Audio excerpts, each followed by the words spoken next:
राज्य मंत्री प्रतिभा शुक्ल का दौरा और बैठक। उत्तर प्रदेश सरकार में महिला कल्याण, बाल विकास एवं पुष्टाहार विभाग की राज्य मंत्री तथा जनपद प्रभारी प्रतिभा शुक्ला आज औरैया पहुंची। उन्होंने शासन की विभिन्न योजनाओं की समीक्षा के लिए अधिकारियों के साथ महत्वपूर्ण बैठक की। बैठक में विकास कार्यों की प्रगति, गुणवत्ता और जन कल्याणकारी योजनाओं के प्रभावी क्रियान्वयन पर विस्तृत चर्चा हुई। बैठक के समापन के बाद प्रेस कॉन्फ्रेंस का आयोजन किया गया, जिसमें प्रतिभा शुक्ला ने हाल ही में पेश किए गए बजट की सराहना की।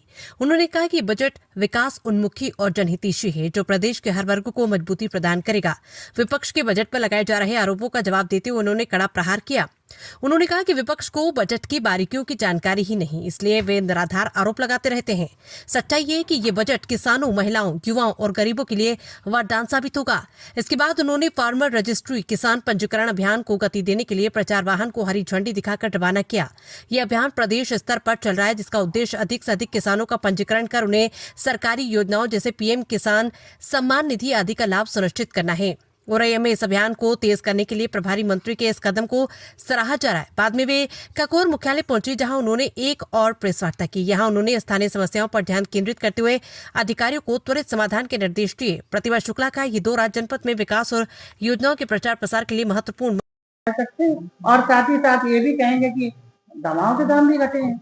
जो आज मधुमेह जैसी बीमारी जो पूरे भारतवर्ष में फैल रही है और कैंसर जैसी बीमारियों के जो दाम घटाए गए, वो इसीलिए ताकि सभी को लाभ मिले, सभी का स्वास्थ्य लाभ हो। जिस तरीके से विपक्ष सवाल उठाता है, ये गलत है किस तरीके से? हम तो यही कहेंगे कि उनको कुछ समझ में नहीं आ रहा तो वो कहाँ से सवाल उठाएंगे। इस बजट में बहुत लोग वादे नहीं किए गए हैं। यह बजट सभी मध्यम वर्गीय को लेकर चलने की बात कही गई है। सभी का पूर्णतः से समावेश है और नारियों के सशक्तिकरण के बाद भी कही गई, बेटियों की सुरक्षा और उसका भी प्रबंधन भी किया गया है, जिससे कि हमारा जब महिलाएं आत्मनिर्भर बनेंगी तो हमारा घर परिवार को सुगम होगा। वही अखिलेश यादव के द्वारा छोटे छोटे व्यापारियों को बढ़ावा दिए जाते हैं क्राइम को लेकर या किसी और चीज को। क्राइम में काफी कंट्रोल है, क्राइम में कहाँ कंट्रोल नहीं है। एक तरह से देखा जाए तो हर थाने में मुकदमा लिखने की बात है, कहीं किसी को छोड़ा तो नहीं जा रहा। न्यायपूर्ण ढंग से बात हो रही, कोई अपराधी है उसको दंड देने का पूरा प्राविधान है। किसी भी जमीन में कोई अधिग्रहण नहीं होगा। आपके रैया में तो सबसे अच्छा इस बात पे कहीं भी कोई भूमि अधिग्रहण नहीं कर रहा है, बताइए कहीं कर रहा हो तो हटवाया जाए।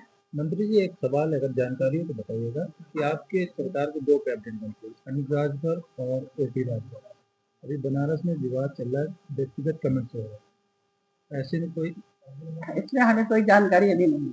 आप अपने ही एक दूसरे को देखिए, घर परिवार में 4 बर्तन है तो खटके नहीं। कोई अपील करना चाहेंगे? आपसी मतभेद जो चल रहा है इसमें दोनों, देखिए हम इसमें कोई कमेंट्स नहीं करना चाहेंगे। उनके आपसी मतभेद अपनी आपस की बात होगी, लेकिन जब पार्टी स्तर की बात होगी तो सब एक होंगे।